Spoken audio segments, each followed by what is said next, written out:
little dream of revelation. It's actually a series of 3 dreams of revelation that I've received from God via the Holy Spirit about dolphins. They've actually been led through many, many recurring dreams to start working with wild cetaceans, whales and dolphins, specifically orcas.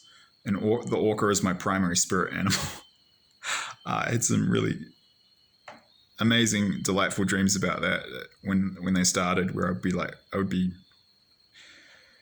remember in one of them, there was this big orca that came up and beached itself on a beach, and I ran out and gave it a hug, and then I jumped on its back, and it swam out into the ocean with me riding it like a horse, just as its friend. It's cute. But yeah, these are dreams with more general information about these animals. So here we go. We'll just crack straight into it. The first one, I had these dreams at various points in the past 3 years. I don't remember exactly when, but I remember the dreams. So the first one, I could see a scene of orcas and bottlenose dolphins swimming in the seawater of Wellington Harbour in Wellington, at the bottom of the North Island of New Zealand, where I'm from. And the Holy Spirit simply told me, it said that dolphins are more intelligent and more conscious than 70% of humans worldwide, which made me laugh, but it didn't surprise me. And then I had another dream where I was swimming with bottlenose. No, these were common dolphins. I was swimming with a pod of these dolphins off the foreshore of Eastbourne and Wellington, which is the suburb of that city where I grew up.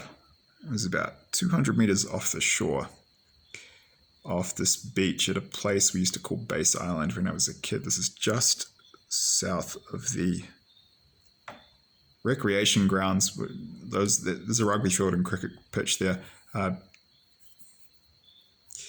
So the Eastbourne Cricket and Rugby Club, I think that's what it is. At the southern end of Aurora Street, anyway. So that's the location for people who know the area. And I was swimming with these dolphins, and I was a little nervous.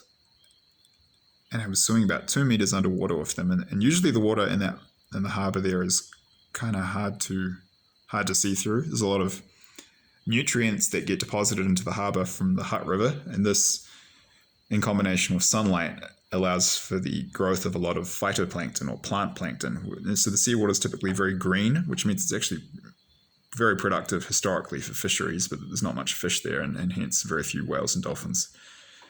Currently, because it's been overfished, I've actually had dreams about that topic, recurring dreams about that too, but that's a separate topic. So usually you can't see very far, but in the dream I could see the visibility was 5 to 10 meters underwater, and I was swimming with these dolphins. I was a little bit nervous. I thought they might, I was worried that they might be dangerous, and it was a little creepy in the dream, but once you understand the symbolism, it's not so creepy. I was swimming with 3 of these dolphins underwater, between 1 and 2 meters long, so between 3 to 6 feet long.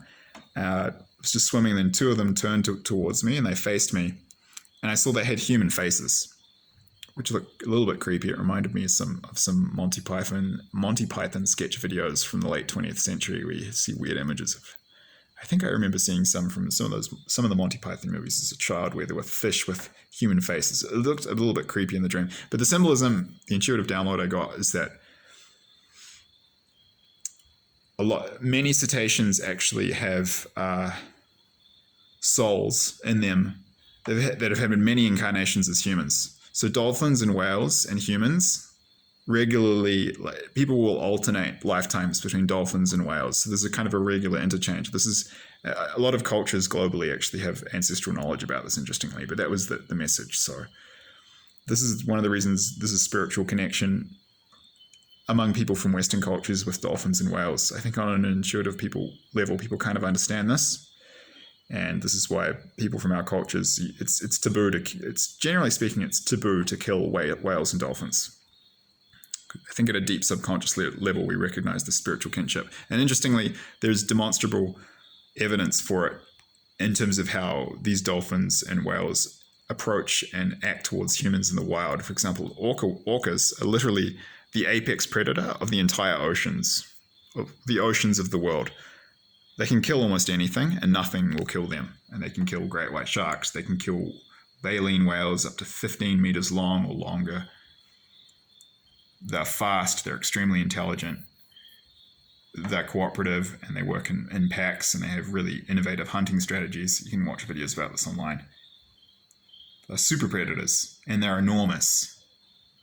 And they have never hurt a human in the wild, let alone killed one. Orcas have only killed people in captivity when they're kept prisoner against their will and they've gone insane, and in which case, I mean, it's not justifying it, but you can understand why it happens. They will not harm humans in the wild. Go up to a wild grizzly bear, a wild lion, and see what happens, you know. If you think about it, it's quite unusual. And that's the root of it. It's the spiritual kinship.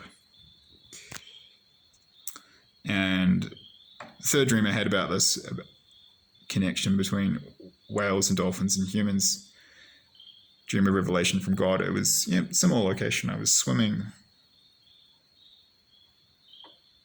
with some orcas off the south coast of Wellington near the Red Rocks area, if you know where that is. That's to the west of Ophedo Bay. It's about 500 meters offshore. It's like 1,500 feet in deeper water in Cook Strait. And I was swimming with a pod of orcas, and they turned around. One of these orcas turned around, and I saw it had the face of a teddy bear. And the symbolism there is that literally they're as dangerous to us as teddy bears. They're completely harmless, and they'll act like they're not necessarily going to be your friend, but they're not going to hurt you unless you. Maybe they'll hurt you if you go out of your way to hurt them. And there's many videos about this online on YouTube, and this actually happened in New Zealand sometime. I think this was in the last 5 to 10 years. There was a guy who was doing a swim. He was swimming from the North Island to the South Island across Cook Strait, and there was a large shark that came up out of the deep water, and it was coming towards him, and a pod of dolphins nearby sensed it, and they immediately went over to him, and they formed a protective ring around him, and they escorted him out of the area, and they saved him from that shark.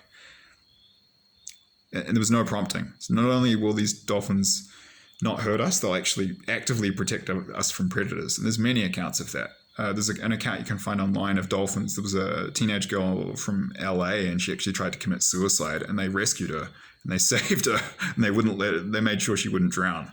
It's pretty amazing. So if you're ever feeling depressed, it's a nice topic to research. Or